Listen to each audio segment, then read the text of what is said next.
Türkmen häkimetleri raýat aktivisti Murat Düşemowy inni tas 3 ay wagt bäri Derňöw tutsaghanasynda saklaýar. Täze açylan galplaşdyrılan iş esasyna geçirilmeli, kadiyet seljerişligi geçirilmeýär diýip Türkmen News 1-nji sentýabrda habar berdi. Azatlygyň habarçylary bu işin il arasynda barha köp pikir alışmalary sebäp bolýanlygyny habar berýär.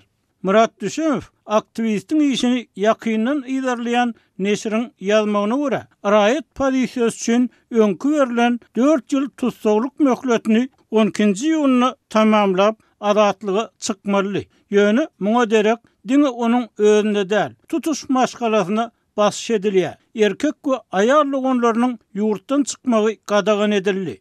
Azatlygyň habarçysy we çeşmeleri aktivistin 80 günden gowrak bir kanun saklanmagynyň, onuň ejesine we dogonlaryna edilýän basyşlaryň Türkmen jemgyýetçiligine prezident Serdar Berdimuhammedow berilmeli soraglary has köpeldiýänligini habar berýärler. Murat Düşemowyň hossarlaryna garşy görülýän gorkuzma we semetme çäreleri Türkmenistanlylaryň ýurtdaky demiktirji siyasat atmosfera bolan nägileligini hassa güýçlendirýär diýip habarçymyz bilen anonimlik şertinde gurlaşan ýaşaýjylar aýdýar. Aşgabatdaky hukuk goraýjy işgärleriň bir näçesiniň tasdiklamagyna görä, häkimetleriň diýdimzor basyş praktikasy soňu bilen ila darasynda gorkuýuny we tabinligi däl eýsem gahar gadaby rejimden närazyligi güýçlendirýär.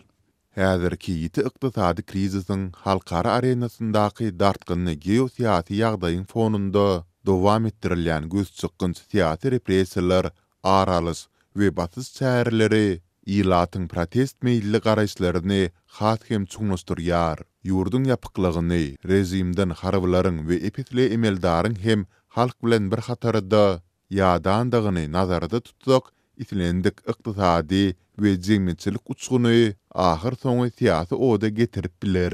Diýip prokuratura idarasynyň bir işgäri paýtagtdaky habarçymyza öz pikirini aýtdy. Bu pikir bilen Balkan sewtindäki habarçymyz bilen anonimlik şertinde gurlaşan Milli Howpsuzlyk işgäri hem alalaşýar.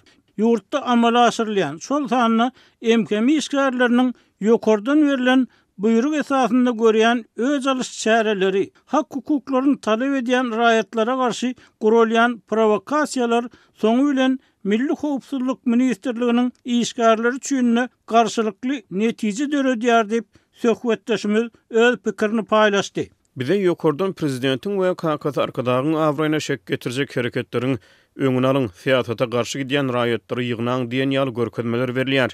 Emma Düşemow beýleki grajdan aktivistlerini olaryň maşgalalaryna garşy görülýän çäreler soňu bilen toýlarda, märekede köpçülik ýerlerine hut prezident we onuň KKS barada ýeti tanqidi pikir alışmalaryň döremegine getirýär.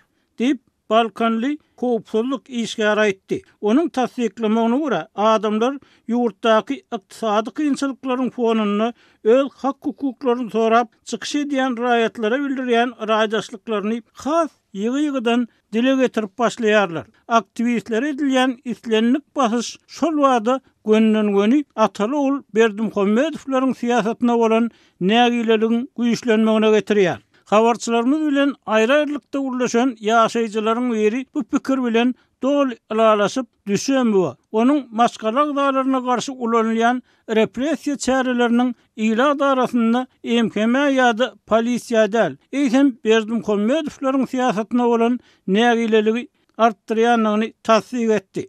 Ýurtda emele gelen boğucu siyasi yapyklyga garşy daşary ýurtlardaky ýaly köpçülikliň protestleriň möhümdigi baradaky pikir alışmalar has hem ýygjamlaşyp ugraýar.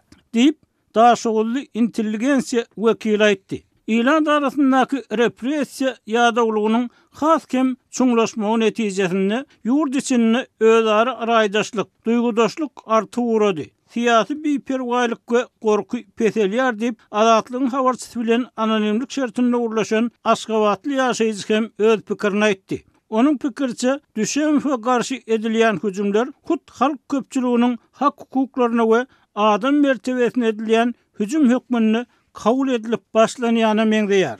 Häkimetler özleri biler bilmän adamlaryň nähak tutulukda saklanýan grajdan aktivistleri bilen arasyndaky ruhy birleşigini üstürýär. Dip Aşgabatly ýaşaýjy öz pikirini aýtdy. Aktivistin iýul aýynyň aýagyny bolar diýilen Kadyet seljerişligi bolmadygy onuň haçan boljakdygy hem belli däl. Türkmenistanyň Jinayet Prosessual Kodeksiniň 230-njy maddasyna laýyklykda jinayet işleriniň deslapky derňogy jinayet işiniň gozgolan gününden soň 2 aýdan giza galman tamamlanmaly diýip Türkmen News ýazýar. 12-nji ýylyny tutsaglyk möhleti tamamlanýan we öýüne garaşylan Murat Düşemow aýdylmagyna görä inni 82 gün bäri Abduşukur türmesiniň deslapky tutsaghanasynda otyr.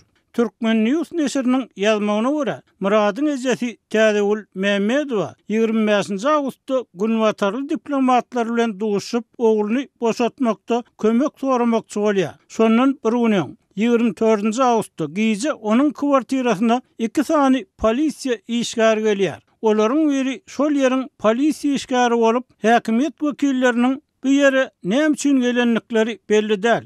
Ýöne jüý telefonu arkaly edilen ýazgy olary saklat diýip neşir maşgala edilen bekanun wasyşlaryň jikmejikliklerini habar berýär. Türkmen häkimetleri öz raýat pozisiýasy üçin saklanan aktivistleriň, şol sanyny syýasy tutsaglaryň, wyjdan benlileriniň soňky garlary baradaky soraglary köplenç açyk jogap bermeýär we ýurtda dowam edýän repressiw syýasat ýerarly olaryň howsarlary we tarapdarlary açyk protest çarelerini geçirmekden saklanmaly bolýarlar.